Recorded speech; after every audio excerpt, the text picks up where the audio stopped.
Ya, Wirsa, selain melakukan pencegahan hukum kepada para pelaku pembakaran lahan, kepolisian dalam hal ini Polda Sumatera Selatan juga terus melakukan himbauan ke masyarakat khususnya di Kabupaten Oki terkait dengan karhutla.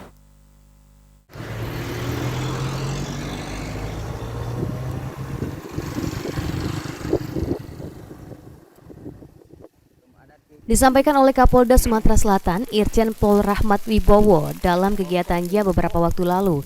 Jika mereka terus melakukan himbauan kepada masyarakat untuk tidak melakukan pembakaran lahan dengan melibatkan Babin Kamtibnas dan Babinsa serta kepala desa. Polda Sumatera Selatan sendiri dalam waktu dekat akan melakukan operasi Bina Karuna dengan difokuskan di wilayah Kabupaten Oki dengan luasan lahan cukup 1 juta hektar dan paling banyak titik apinya.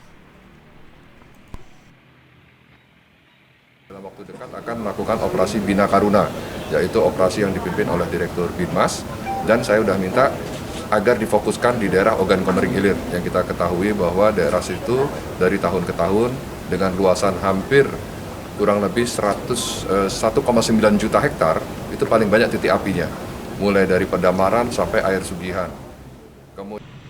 Selain melakukan himbauan, Polda Sumsel juga melakukan patroli gabungan dengan peralatan yang ada. Dan Babin Kamtibnas akan lebih aktif untuk melakukan patroli bersama Babinsa dan kepala desa maupun lurah dalam mengatasi karhutla. Firman Hidayat, PAL TV.